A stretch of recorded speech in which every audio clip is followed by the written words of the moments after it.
துவா ஏன் உடனே ஏற்றுக்கொள்ளப்படுவதில்லை? துவாவின் மகத்துவம். அஸ்ஸலாமு அலைக்கும் வ ரஹிமதுல்லாஹி வ பரகாத்துஹு. அன்பான சகோதரர்களே, சகோதரிகளே, நம் வாழ்க்கையில் ஒவ்வொருவருக்கும் ஒரு ஆசை இருக்கிறது. ஒருவர் நல்ல வேலைக்காக துவா செய்கிறார், ஒருவர் திருமணத்திற்காக, ஒருவர் குழந்தைக்காக, ஒருவர் நோய் குணமாக வேண்டும் என்று, மற்றொருவர் மன அமைதிக்காக. ஆனால் பலரின் மனதில் ஒரு கேள்வி வருகிறது. நான் இவ்வளவு நாட்களாக துவா செய்கிறேன், ஏன் அல்லாஹ் இன்னும் பதிலளிக்கவில்லை? இந்த கேள்வி பல நல்ல முஸ்லிம்களின் மனதிலும் வந்திருக்கிறது. ஆனால் முதலில் ஒரு விஷயத்தை புரிந்து கொள்ள வேண்டும். அல்லாஹ் நம் துவாவை ஒருபோதும் புறக்கணிப்பதில்லை. அல்லாஹ் குர்ஆனில் கூறுகிறான், வகால ரப்புக்கும் அதூனி அஸ்தஜிப் லக்கும். உங்கள் இறைவன் கூறுகிறான், என்னிடம் துவா செய்யுங்கள், நான் உங்களுக்கு பதிலளிப்பேன். சூரத்து காஃபிர் நல்துமோ ஒத்துமோ இந்த ஆயத்தில் அல்லாஹ் நமக்கு நேரடியாக அழைப்பு விடுகிறான். என்னிடம் கேளுங்கள், இதை கவனியுங்கள். அல்லாஹ் உங்களுக்கு எல்லாம் உடனே தருவேன் என்று கூறவில்லை, பதிலளிப்பேன் என்று கூறுகிறான். அந்த பதில் பல வடிவங்களில் இருக்கலாம்.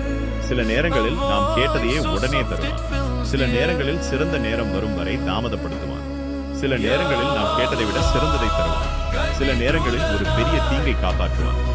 நபிகள் நாயகம் சொல்ல கூறினார்கள், ஒரு முஸ்லிம் பாவமான அல்லது உறவினரை துண்டிக்கும் விஷயத்தை துவாவில் கேட்காதவரை அல்லாஹ் அவருக்கு மூன்றில் ஒன்றை வழங்குகிறான். அவர் கேட்டதை உடனே வழங்குவான், அல்லது அதை மறுமைக்காக சேமித்து வைப்பான், அல்லது அதற்கு இணையான ஒரு தீங்கை அவரிடமிருந்து அகற்றுவான். முஸ்னத் அஹ்மத் வணிகன் மேடாம் சோமஸ் அறிஞர்களால் ஹசன் என குறிப்பிடப்பட்டுள்ளது. இந்த ஹதீஸ் நமக்கு மிகப்பெரிய ஆறுதலை அளிக்கிறது. நீங்கள் செய்த ஒவ்வொரு உண்மையான துவாவும் வீணாகவில்லை. ஒரு கண்ணீர், ஒரு இரவு நேர சஜ்தா, ஒரு மனவேதனையுடன் கூறிய யா அல்லாஹ், இவை அனைத்தையும் அல்லாஹ் அறிவான். அல்லாஹ் கூறுகிறான், வைதா சாலக் இபாதி அன்னி ஃபஇன்னி கரீப் உஜீப் தாவத்தத் தாஇ தஆனி. என் அடியார்கள் என்னை பற்றி உம்மிடம் கேட்டார், நிச்சயமாக நான் மிக அருகில் இருக்கிறேன். என்னை அழைப்பவரின் அழைப்புக்கு நான் பதிலளிக்கிறேன்.